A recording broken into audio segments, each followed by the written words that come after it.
Well, dear people of God, we've come to lecture 4 now. And lecture 4 is chapters 13 to 20 of Isaiah, and it's that section which looks at the oracles about the nations. I'd like to look at 4 things in this particular lecture. The first thing is just these Isaiah 13 to 23. How do we make sense of it? What's it about and how do we make sense of it? And is there any relevance in this section to us? Second thing I'd like to hone in on, the oracles on Babylon. That's in chapters 13 and 14. The oracles on Moab, chapter 15 and 16. Then I'll omit a bit and talk finally about the oracles on the Egyptians, chapters 19 and 20. So our first section is, how do we make sense of Isaiah 13 to 23, which are the oracles about the nations? We should know firstly that some of this material probably does go back to Isaiah, especially passages concerning the Assyrians and the political world of his day. However, all this has been rearranged and enclosed within anti-Babylonian material from the later period of the exile. That's chapters 13 and following and chapter 21, 1 to 10. They enclose the material between. This new editorial arrangement gives us 9 separate oracles, or groupings of oracles, each beginning with the heading, an oracle concerning. One of the central messages is that there is a strong relationship in the plan of God between the Assyrian oppression of around 701 BC and then the much later Babylonian oppression. And that's the perspective, of course, of 2nd Isaiah. Despite humiliation and ruin, God will eventually save his people and restore them. And we could say another message is that all the nations of the earth, all of them, no matter who they are, no matter how powerful, come under the sovereign majesty and rule of God. And that his plan for Israel and the nations will ultimately win out. Now, this is very important. These articles are an attempt to explain to the Jewish people how God is directing the world. So they're oracles about other nations and not against them. And some commentators speak of them as being against the nations. The prophet is speaking primarily to the people of Israel, and he's not speaking to the foreign nations. He's interpreting what's happening in world events, in particular the destruction of the Assyrian Empire and of the Babylonian Empire, as being part of God's plan. Now, if we look liturgically at these chapters, there's only one passage that makes it into the Sunday or liturgical seasons. So liturgically, we don't use these passages at all. As John Collins, the Collegeville commentator, says, the oracles against, he says, the nations are of historical interests, but of relatively little religious guidance for the modern reader. However, I think these passages could have some relevance to us when we're trying to understand God's actions in a world when faced with powers such as Assyria and Babylon, the superpowers of their day.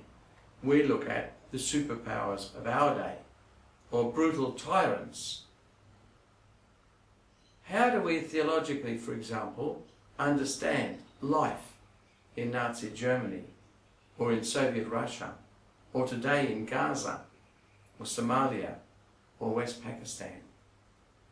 God, we say, and we know, and these oracles say and really hammer out, God has no truck with violent, arrogant, cruel, and unjust regimes. The prophets constantly tell us that.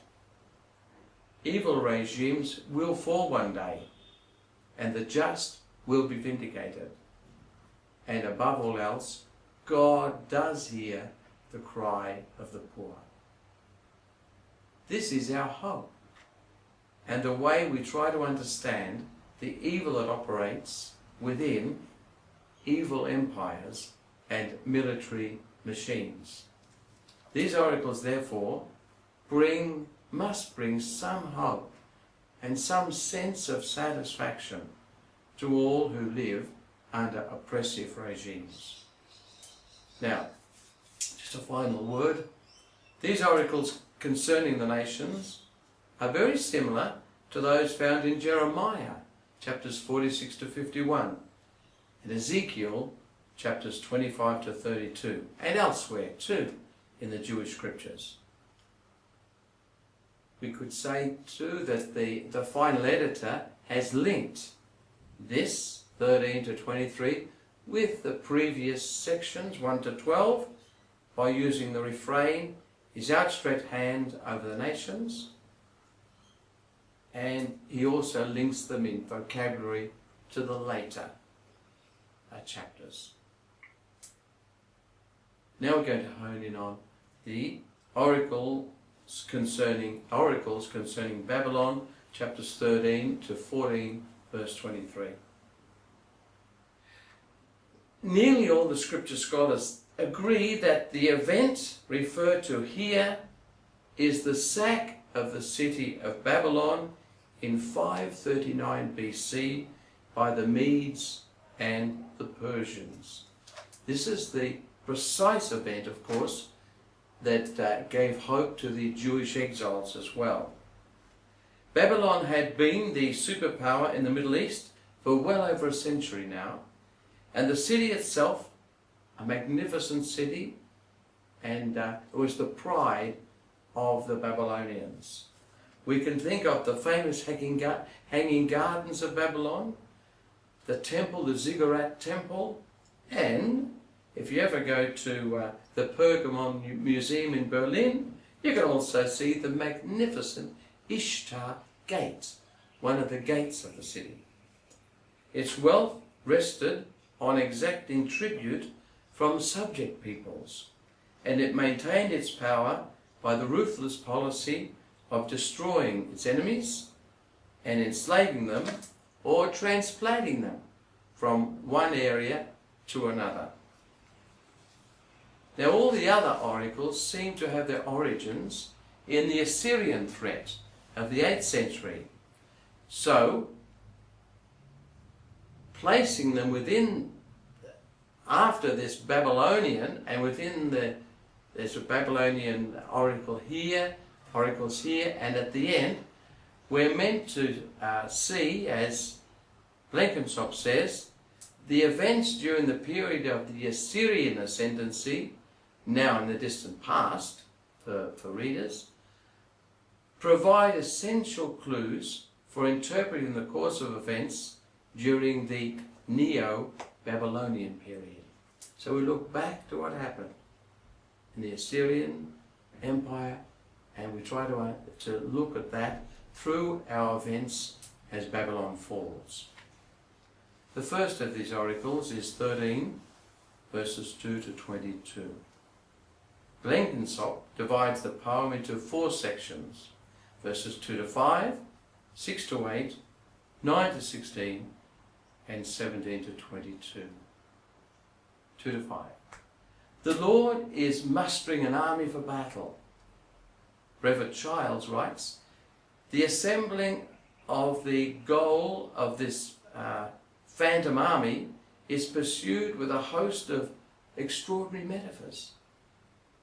Rumblings on the mountain, the clamour of kingdoms, coming from a distant land. It's a bit exciting and frightening and mysterious.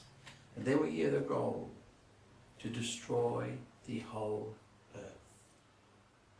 Verses 6 to 8. The poet calls this event the